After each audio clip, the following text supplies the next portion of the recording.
देखिए, आज MS Excel में हम लोग देखेंगे पूरा होम मेनू पर काम करना, कि होम मेनू पर हम लोग किस तरीके से अपने काम को, अपने टास्क को पूरा करेंगे।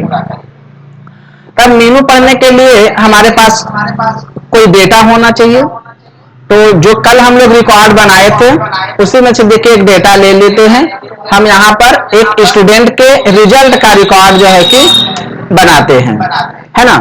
जिसमें देखिए ये हमारा लिस्ट हो गया, जिसमें लिखा है नेम, और फिर यहाँ पर ये नेम में एक्चुअली में स्टूडेंट का नाम और आगे सब्जेक्ट का नाम, केवल नेम है ये डाले हैं ताकि नीचे ये स्टूडेंट का नाम हो जाएगा, और अगर हम इधर आते हैं तो ये सब्जेक्ट का नाम हो जाएगा। आप लोग इसका स्क्रीनशॉट ले लीजिए जिससे कि आप लोग इसको प्रैक्टिकल में बना सके। चलिए, अब यहाँ पर देखिए हमारे कुछ सब्जेक्ट है, जैसे Hindi, English, math, computer, physics, और यहाँ हमको निकालना टोटल, मिनिमम, मैक्सिमम, एवरेज, और काउंट करेंगे आज हम लोग कितने सेल पर काम किए। अब जल्दी से आप समझ लीजिए कि यहाँ पर हमको बिना नंबर लिखे ही नंबर को लाना है। ऐसे तो हमको नंबर यहाँ पर फिल करना पड़ेगा ना, कि यहाँ पर हमने कुछ नंबर फिल किया, ऐसे तो समय लगेगा इतना नंबर देने में। तो हमको बिना नंबर लिखे ही नंबर को यहाँ सेट करना है। ध्यान से देखेंगे, यहाँ हम हिंदी में, हमारा ये हिंदी पहला सब्जेक्ट है, यहाँ हमने रखा, और इस पूरे सब्जेक्ट को देखिए हम सेलेक्ट कर लेते हैं फिजिक्स तक, और फिर पूरे स्टूडेंट को ऐसे देखिए। आप क्लिक नहीं करेंगे, बस सेलेक्ट करके माउस एक बार हिला देंगे, डेटा हमारा सेलेक्ट है। अब हम यहाँ लिखेंगे is equal to rand between, आप केवल RAND लिखेंगे, और यहाँ आप देखिए तो नीचे दिख रहा है आपको रैंड बिटवीन, है ना। आप यहां से रैंड बिटवीन सेलेक्ट करिएगा, टैब दबाइएगा, यहां आपसे पूछेगा बॉटम, सबसे छोटा नंबर कितना देना चाहते हैं। जैसे हमने कर दिया 40, 40 से कम किसी का नंबर ना हो। फिर हमने लगाया कॉमा, और हमने कर दिया 85, 85 से ज्यादा किसी का नंबर ना हो। फिर हमने ब्रैकेट को बंद किया, शिफ्ट के साथ 0 बटन दबाकर। अब यहाँ इंटर मत करिएगा, कंट्रोल का बटन दबाकर तब इंटर, मतलब कंट्रोल इंटर करेंगे। कंट्रोल इंटर करते ही जितना सेलेक्ट था उसमें देखिए जो आप रेंज बॉटम और टॉप का दिए थे 40 और 85, 40 से लेकर के 85 तक, उसके बीच का नंबर सभी में फिल हो गया। किसी में भी 40 से कम नहीं होगा और 85 से ज्यादा नहीं होगा। अब देखिए कर्सर हम यहां रखते हैं और हम आते हैं एक बार होम मेनू में। होम मेनू में कट कॉपी पेस्ट बिल्कुल बेसिक होता है, उसको भी लेकिन हम लोग समझेंगे। अब देखिए जैसे हमने इतना डाटा को सेलेक्ट किया, इस डेटा को हमको दूसरे सीट पर ले जाना है, या हम इतना डाटा को सेलेक्ट कर लेते हैं, इतने डेटा को हमको दूसरे सीट पर ले जाना है। हम क्या करेंगे, इसको कॉपी कर लेंगे, आप कीबोर्ड से Ctrl+C दबा देंगे, कॉपी हो जाएगा। अब आपको यहां देखिए ना प्लस का बटन इधर नीचे बना है, यहां पर क्लिक करेंगे या शिफ्ट F11 दबा दीजिएगा। यहाँ क्लिक करिए, एक सीट बढ़ गया। यहाँ आप देखिए Ctrl+V प्रेस करेंगे, पेस्ट हो जाएगा। इसी तरीके से देखिए जैसे यहाँ पेस्ट करना चाहते हैं, हम उल्टा पेस्ट करें। जैसे यहाँ पर नेम आए, फिर यहाँ पर विकास, रवि, स्टूडेंट का नाम जो एक कॉलम में है वो एक रो में आ जाए, और सब्जेक्ट का नाम जो एक रो में है वो एक कॉलम में आ जाए। तो कुछ स्पेशल नहीं करना, यहाँ कर्सर रखिएगा, पेस्ट के बिंदु पर जाइएगा, तो यहाँ पर आपको देखिए मिलेगा ट्रांसपोज पेस्ट।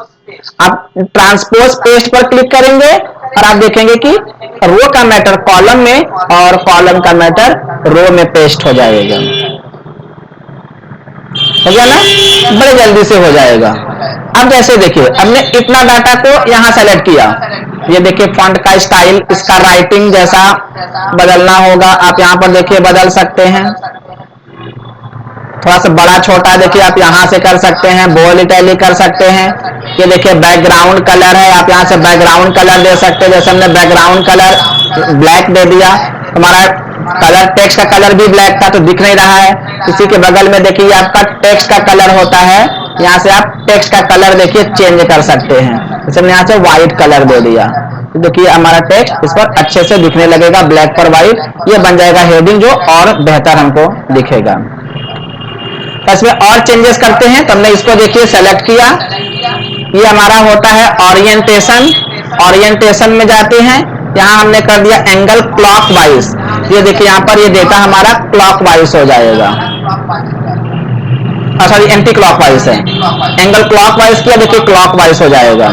अगर इस क्लॉकवाइज में 45 डिग्री का रोटेशन बनता है, अगर आपको कम करना है तो सेलेक्ट रहने दीजिएगा डाटा को, फॉर्मेट सेल में आ जाइएगा और यहां पर देखिए एंगल दिया हुआ है 45 का, है ना। इसको आप और बढ़ा सकते हैं और कम करा सकते हैं, जैसे हमने कम कर दिया इसको, ओके।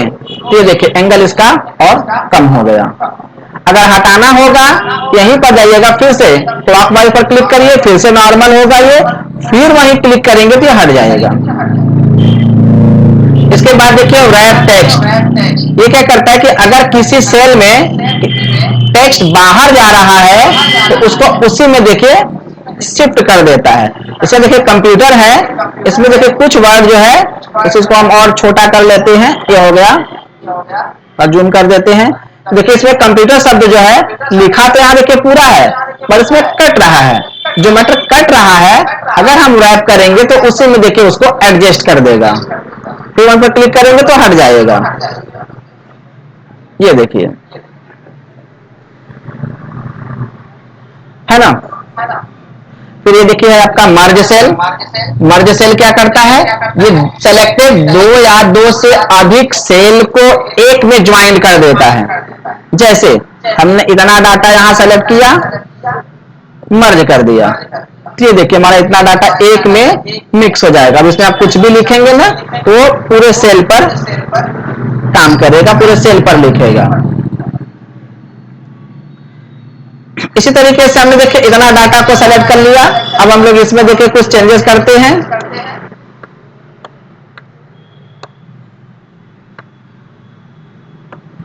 आते हैं यहां देखिए हम लोग नंबर फॉर्मेट में, है ना। यहाँ जनरल है, यहाँ हमने क्लिक कर लिया और यहाँ पर देखिए कई अलग अलग फॉर्मेट आएंगे, इस में हम नंबर कर सकते हैं। अगर आप यहाँ पर नंबर करेंगे तो क्या करेगा, रुपए के फॉर्मेट में, करेंसी के फॉर्मेट में लिख देगा। ये देखिए 0.00 यहाँ बढ़ जाएगा। अगर आप यहाँ पर करेंसी करेंगे तो यहाँ पर करेंसी लग जाएगा, ये देखिए रुपए का करेंसी आ जाएगा, रुपए के फॉर्मेट में लिख सकते हैं। शॉर्ट डेट करेंगे, डेट के फॉर्मेट में आ जाएगा, वो चीजें देखिए डेट के फॉर्मेट में आ गया। अच्छा, अब इस डेट को कौन सा डे पड़ रहा है ये जानना है तो आप यहाँ पे लॉन्ग डेट कर देंगे, तो देखिए वो पता चल जाएगा आपको। फिर से नॉर्मल कर देंगे, जनरल कर दीजिएगा, जनरल करते देखिए फिर से वो नॉर्मल हो जाएगा। ऐसे आप टाइम वगैरह का फॉर्मेट ले सकते हैं। अब ये तो फॉर्मेट आपका रेडीमेड है जो बना बनाया है, आप इसमें कुछ नए फॉर्मेट भी बना सकते हैं, है ना, जो हम बना करके दिखाते हैं। जैसे मैं लिखा एसटीडी कोड, अब बनारस का देखिए जो एसटीडी कोड होता है वो होता है 0542, ध्यान से देखेंगे यहाँ पर लिखा हुआ 0542, देखिए 0542, जैसे ही हम एंटर करेंगे ये देखिए केवल 542 हो जाएगा, जीरो हट जाएगा। एक्चुअली में स्टार्टिंग में जीरो का कोई मतलब भी नहीं होता है, इसलिए एक्सेल में स्टार्टिंग में जीरो नहीं लेता है, लेकिन यहां हमको जरूरत है जीरो का। तो हम इस पूरे कॉलम को सेलेक्ट कर लेंगे। यहां से देखिए इस कॉलम नंबर पर क्लिक करिए, पूरा कॉलम सेलेक्ट हो गया। ध्यान देंगे जनरल के इस पॉइंट पर जाएंगे, आप मोर नंबर फॉर्मेट में आ जाएंगे। यहां आपको मिल जाएगा ऊपर नंबर, नंबर में जाइएगा, नंबर में आपको मिलेगा कस्टम, कस्टम में आ जाइएगा और यहां आप अपना फॉर्मेट बना लीजिएगा। 0542 4 डिजिट यूज हो रहा है, तो यहां सबसे छोटा नंबर जैसे जीरो लिखेंगे, जीरो सबसे छोटा नंबर होता है, इसीलिए यहां पर हम लोग जीरो लगाएंगे, 4 जीरो लिख देते हैं। ओके, ये देखिए यहाँ पर जीरो लग जाएगा।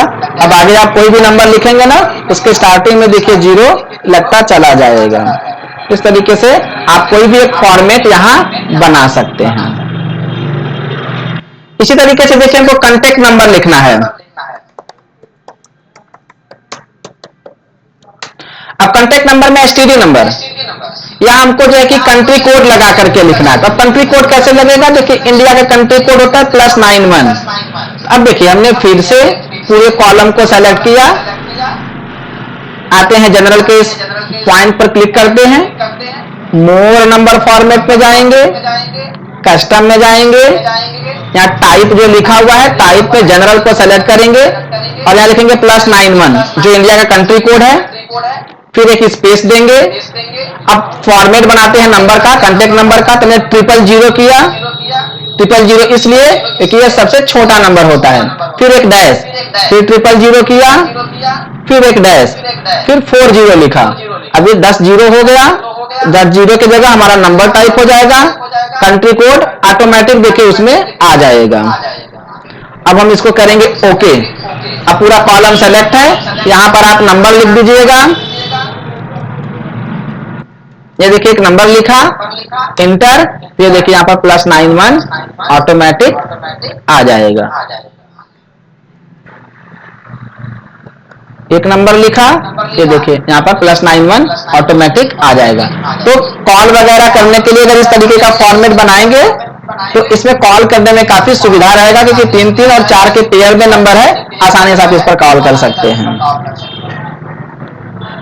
अब देखिए ये है आपका कंडीशनल फॉर्मेटिंग, ये हमारे डेटा को हाईलाइट करता है। जैसे ये इतना डाटा हमने सेलेक्ट किया, अब हम चाहते हैं कि इसमें जो भी डेटा, जो भी नंबर 50 से ऊपर हो वो हाईलाइट हो जाए। तो हम पूरे डेटा को सेलेक्ट करके कंडीशनल फॉर्मेटिंग में जाएंगे, हाईलाइट सेल रूलर्स में जाएंगे, ग्रेटर देन बढ़ते क्रम में। अब यहाँ पर डेटा में जैसे हम ना 50 के बजाय 60 कर देते, जो फर्स्ट डिवीजन होते हैं उनको 60 मानते हैं, 60 कर दिया यहाँ पर। और 60 को हम यहाँ से देखें ना कलर दिया हुआ है, ऐसे कलर हमने सिर्फ ग्रीन कर दिया। जो 60 से ऊपर है, मतलब जो फर्स्ट डिवीजन के बच्चे हैं, वो ग्रीन कलर से देखिए हाईलाइट हो जाएंगे, है ना। ओके, तो देखिए ये डेटा ग्रीन कलर से हाईलाइट हो गया। इसी तरीके से देखिए इसी में हम आते हैं बिटवीन में। बिटवीन में हमने कर दिया कि जो 45 से बड़ा हो और 60 से कम हो वो यहाँ पर जैसे येलो कलर ले लेते हैं, तो येलो कलर से हाईलाइट हो जाएगा। अब देखिए जो 60 से ऊपर है वो फर्स्ट डिवीजन वाले मतलब ग्रीन कलर से, सेकंड डिवीजन वाले देखिए येलो कलर से हाईलाइट हो जाते हैं। अब हमने 40 से ऊपर नंबर दिया था, थर्ड नंबर का, तो इसमें कोई दिखेगा नहीं, है ना। तो हमने देखिए इसको सेलेक्ट किया, नॉर्मल करना है। अब इसको तो थोड़ा आगे आप आएंगे, क्लियर में क्लियर फॉर्मेट कर दीजिएगा, इसमें फॉर्मेटिंग देखिए हट जाएगा, है ना। इसी तरीके से अगर आप अपने हिसाब से कोई फॉर्मेट बनाना चाहते हैं, कंडीशनल फॉर्मेटिंग में आपको फॉर्मेट बनाने का भी ऑप्शन देता है। आइए उसको देखते हैं। एक नया शीट हम यहां से ले लेते हैं। यहां पर जैसे हम एक प्रोडक्ट का रिकॉर्ड बनाते हैं, इसको आप लोग ध्यान से देखेंगे। हमने लिखा नेम, प्राइस, क्वांटिटी और अमाउंट। अब नेम में जैसे हमने डाल दिया मॉनिटर, जिसका प्राइस है 4000 और इसको हमने 5 पीस परचेस किया है। या देखिए एक ही में डेटा सेट कर दिया है। अब यहां पर हमको क्या करना है, अमाउंट निकालना है, तो हम लिखेंगे इज इक्वल टू, प्राइस पर क्लिक करेंगे, इनटू क्वांटिटी पर क्लिक करेंगे और इंटर। तो ये देखिए हमारा यहाँ अमाउंट आया, लेकिन यहाँ वैल्यू देखिए क्लियर नहीं बताया है ना। तो हम चाहते हैं कि यहाँ अभी देखिए हम यहाँ पर लिख देते हैं 4000 और यहाँ 5, केवल ऐसे सिंपल लिखते देखिए आ गया। एक्चुअली में ना एक सेल में आप केवल एक नंबर या टेक्स्ट असाइन कर सकते हैं, लेकिन अगर आपको दोनों चाहिए तो नंबर आप लिखिए और टेक्स्ट को आप इंपोर्ट कराइए, असाइन कराइए। जिसके लिए देखिए ध्यान से हमने इस पूरे सेल को जिसमें भी अप्लाई करना है या पूरे को ऐसे सेलेक्ट किया। आते हैं हम कंडीशनल फॉर्मेटिंग में, न्यू रूल्स में आ जाते हैं। न्यू रूल्स में आपको मिलेगा use a formula to determine which cell to format. आप इस पर क्लिक करेंगे, फिर यहाँ format values where this formulas is true, इस बॉक्स में क्लिक करके आप अपने इस एड्रेस पर क्लिक करिएगा जो कि प्राइस लिखा है आपने इस पर। ये प्राइस जो हेडिंग है उस पर नहीं, अमाउंट वाले पर। अब आप इसमें लिखेंगे is greater than is equal to 1, मतलब प्राइस बड़ा होगा या बराबर होगा 1 के। तब क्या होगा, तो पहले तो आपके बीच में जो डॉलर का सिंबल लगा है इसको हटा देंगे हम, बीच में जो डॉलर का सिंबल लगा है इसको हटा दीजिए। अब आप आइएगा फॉर्मेट मेन्यू में, नंबर में, कस्टम में जो फॉर्मेट बनाए थे अब वो यहां से बनेगा। यहां आप इन्वर्टेड कॉमा में लिखेंगे रुपीस, क्लोज, और फिर आप यहां हैश का साइन लगा देंगे। ये देखिए इन्वर्टेड कॉमा लगाएंगे, उस पर लिखेगा RS रुपीस और फिर हैश का साइन लगा देंगे। हैश का साइन नंबर प्रिंट करने के लिए होता है और यहां पर आप सैंपल देख लेंगे उसका। अब हम नंबर लास्ट में चाहते हैं इसलिए हैश लास्ट में लगाया। ओके किया, ओके किया तो देखिए रुपीस आ गया। अब यहां पीस लाना है, फिर से देखिए इसको हमने सेलेक्ट किया, कंडीशनल फॉर्मेटिंग में जाते हैं, न्यू रूल्स में जाते हैं, use a formula to determine, यहां क्लिक किया। अब इस क्वांटिटी वाले ऑब्जेक्ट पर क्लिक करते हैं और यहां सेम काम is greater than is equal to 1 या आप 0 भी कर सकते हैं। तो बीच का सिंबल हटाइएगा, अगर ये बीच का सिंबल नहीं हटाते हैं तो बस इसी सेल में अप्लाई होगा वो फॉर्मूला, नीचे वाले सेल में नहीं, क्योंकि लॉक रहता है। अनलॉक करते हैं, जाते हैं फॉर्मेट में, नंबर में, कस्टम में और यहां हम अपना फॉर्मेट, अब पहले हमको पीस लिखना है ना, यहाँ पर 5 पीस, पहले 5 लिखना है, नंबर चाहिए, पहले हैश लगाएंगे, एक स्पेस, इन्वर्टेड कॉमा में लिखेंगे पीस। ये देखिए यहाँ सैंपल देख लीजिए, सही लग रहा है, सही है भी, ओके करिए, ओके करिए, तो देखिए वहां पीस भी आ गया और देखिए यहाँ पर अमाउंट भी है। अब यहाँ पर जैसे हमने लिखा माउस, इसका अब आपको रुपीस लिखने की जरूरत नहीं है, जैसे मैं इसका प्राइस डाला 500, केवल 500 डाला, इंटर, ये देखिए यहाँ पर रुपीस ऑटोमेटिक लग गया। यहाँ पर हमने लिखा जैसे हम 10 पीस ले रहे हैं 10, ये देखिए ऑटोमेटिक पीस लग गया। अब यहाँ is equal to price into quantity, enter. यहाँ पे काम कर सकते हैं इसी में रख करके इसका नोट पकड़कर ऐसे देखे खींच लीजिएगा। अब यहाँ पर आप केवल डाटा एंटर करते जाइए, कीबोर्ड, ये मानते हैं 800 रुपए का है, हमने 20 पीस खरीदा, ये देखिए केवल नंबर डाला ऑटोमेटिक आ गया, फॉर्मूला का क्लोन बना है, ये लेता चला जाएगा, है ना। क्लास कैसा लगा आप लोग बताइएगा, इतना आप लोग प्रैक्टिस कर लीजिए, उसके बाद नेक्स्ट क्लासेस में हम लोग आगे पढ़ेंगे।